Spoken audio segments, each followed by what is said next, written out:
somewhere in a bombed-out German town, in a factory that still smelled of gunpowder and ash. Two brothers stood across from each other. They had built everything together with their bare hands in this very building. One factory, one name, one dream. And in the next 60 seconds, they were going to tear all of it apart. Rudolf and Adolf Dassler, Adi to everyone who knew him, had started with nothing, a kitchen table, their mother's washing machine boiler, and an obsession with making the fastest shoe in the world. By 1936, their shoes were on Jesse Owens' feet when he humiliated Hitler's Germany at the Berlin Olympics and won 4 gold medals. The world knew the Dassler name. Orders flooded in. The brothers were untouchable. Then the war came, and everything the brothers had built started to crack. While Adolf stayed behind to keep the factory running, Rudolf was sent to fight. Months away, years away. And somewhere on the front lines, a rumor reached Rudolf Dassler. A rumor about his brother and his wife. Whatever Rudolf heard that night changed him permanently. He never forgot it. He never forgave it. And when the war ended, when Rudolf walked back into that factory, he carried that rumor with him like a loaded gun. The question that will take this entire story to answer is this: was Rudolf right? What you're about to watch is not just the story of two brothers. It's the story of how one unverified rumor that may or may not have been true created two of the most powerful sports brands in human history and destroyed a family forever. This is the real story of Adidas and Puma. It started in 1919, the Dassler family home in Herzogenaurach, Bavaria, a small town, a modest house, and two brothers who believed they could make the world's fastest shoe. Their first workshop, their mother's laundry room, their first tools, whatever they could find in post-World War I Germany, where resources were scarce and ambition was the only currency that hadn't collapsed. Adolf, was the craftsman, quiet, methodical, obsessed with the engineering of the shoe itself. Rudolf was the salesman, charismatic, aggressive, convinced they could take on the world. Welcome to our factory, where we make the finest goods. Every piece is crafted by hand. Together, they were unstoppable. We founded this company back in 1910. By 1924, they had formalized as Gebrüder Dassler Schuhfabrik, the Dassler brothers' shoe factory. 1936, the Berlin Olympics. Adolf Hitler wanted the world to watch his Aryan athletes dominate. He did not get what he wanted. Jesse Owens, a black American sprinter from Alabama, won 4 gold medals in front of 110,000 people in Hitler's own stadium. On his feet, a pair of Dassler shoes. Adi had reportedly stayed up all night to customize them for Owens's specific stride. The story spread globally. Orders came from across Europe and America. The Dassler brothers were no longer a small Bavarian factory. They were an international name. But within that same factory, a different story was quietly beginning. When World War II began, the Dassler factory was converted to produce boots for the German military. Adi managed production.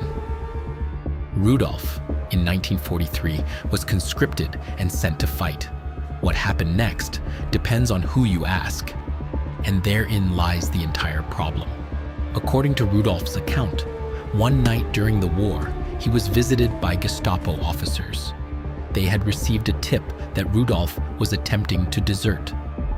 Rudolf was arrested. Rudolf believed to his dying day that the tip came from inside the factory, that someone close to him had reported him deliberately. He believed it was his brother. Adi denied it. He always denied it. The truth, buried somewhere in wartime paperwork, has never been fully established. But Rudolf didn't need proof. He had his certainty, and certainty in the wrong hands is more dangerous than any weapon. 1948, 3 years after the war. Rudolf walked back into the Dassler factory in Herzogenaurach. The brothers met. Whatever was said in that room, no recording exists, no transcript, no witnesses who ever spoke publicly. What we know is this: when Rudolf walked out, the partnership was over. He crossed the small river that runs through Herzogenaurach, the Aurach, and set up his own factory on the other side. He named his company Ruda first, then changed it to Puma. Adi kept the original factory. He named his company Adidas. One river, two factories, two empires, and a town that would never be the same. What followed was one of the most extraordinary corporate feuds in history, fought not in boardrooms, but in the streets of a small German town. Herzogenaurach split in two. Literally, residents chose a side, Adidas or Puma. You did not cross that line. Butchers refused to serve customers who wore the wrong brand. Bakers turned people away. When workers from one factory visited a bar, employees from the other factory would leave. The town was known across Germany as the town of bent necks, because when two strangers met, the first thing they did was look down at each other's shoes to see which side you were on. As the 1950s, 60s, and 70s unfolded, the feud became a global arms race. Adidas signed Pele. Puma signed Eusebio. Adidas dominated the 1954 World Cup. Puma signed Boris Becker. Adidas signed Muhammad Ali. At the 1968 Mexico Olympics, Puma paid Tommy Smith, the Black Power salute sprinter, $10,000 to wear Pumas on the podium. The most famous protest in sports history happened on Puma's shoes. Every major athlete on earth was being courted by one or the other. Rudolf and Adi never spoke again. Not once. For the rest of their lives. Adidas became the largest sportswear company on earth. Puma became a global icon. Together, the two companies are worth over $100 billion.